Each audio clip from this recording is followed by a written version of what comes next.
హల్లెలూయా. ఈ దేవుని చెబుతున్న మాటలు, అట్టివాడు తన నాలుకతో కొండెములాడడంట.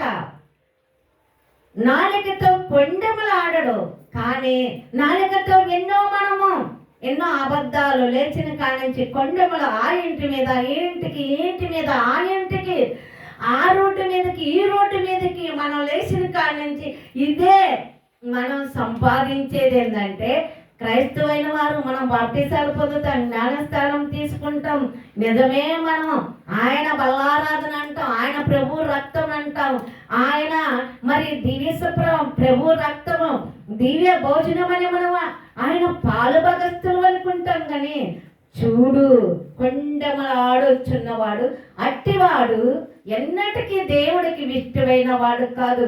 పొరుగుమారు మీద, తన చెలికట్టెల మీద, మరి తన సహోదరుల మీద కూడా కొండెముల ఆడుతా, నిందెలు మోపుతా, అట్టివాడు దేవుని యొక్క మరి దేవుడు ఆదరించడు.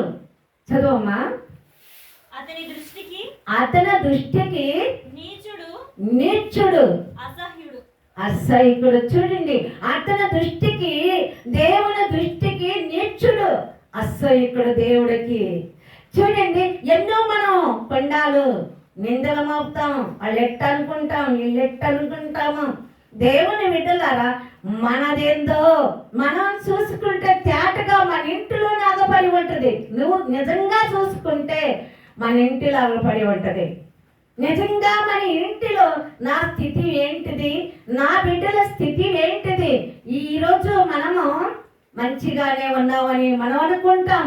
కాలాలు ఉన్నాయి, సమయం అన్నది, రోజులు ఉన్నాయి, వారాలు ఉన్నాయి, నెలలు ఉన్నాయి, సంవత్సరాలు ఉన్నాయి. మన కుటుంబం మీద, దేవుని బిడ్డలారా, ఒక్కరి మీద విరోధము కలిగి కొండెముల ఆడకుండా యథార్థం పలికివాడే దేవునికి ఇష్టుడైన వాడు.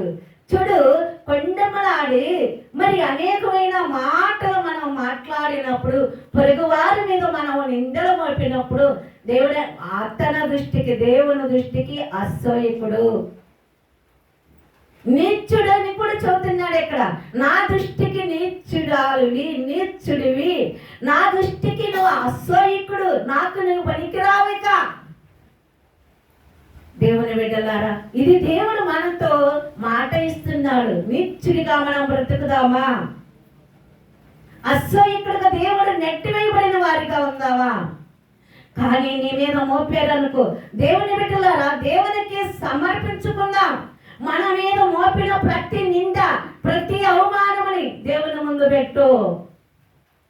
నువ్వు దేవుని ముందు పెడితే దేవుడు నీకు న్యాయం చేస్తాడు. న్యాయాధిపతి, అయ్యా నాది ఇదిగోనైనా, నా సమస్య ఇదయ్యా, నా పాపం ఇదయ్యా, నా దోషం ఇదయ్యా, నా అపరాధములు ఇదయ్యా, నేను ఎందరికి మోసం చేశానయ్యా, ఎందరు నా మాట వల్ల దుఃఖపడి ఉన్నారనయ్యా, ఎందరు నేను అపరాధించి ఉన్నాను, వారి మీద లేనిపోయిన అన్ని కూడా నేను మోపి ఉన్నానేమో.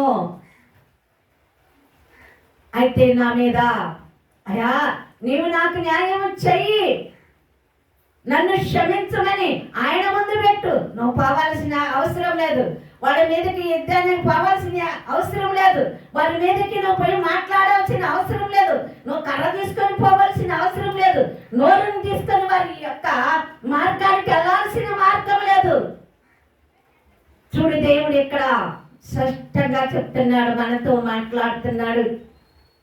మనం బతికే ప్రతి బ్రతుకు దినములో కూడా వారాలు కావచ్చు, రోజులు కావచ్చు, నెలలు కావచ్చు, సంవత్సరాలు కావచ్చు, నీచుడిగా, అసహ్యుడిగా దేవుని దృష్టిలో మనం ఉండొద్దు.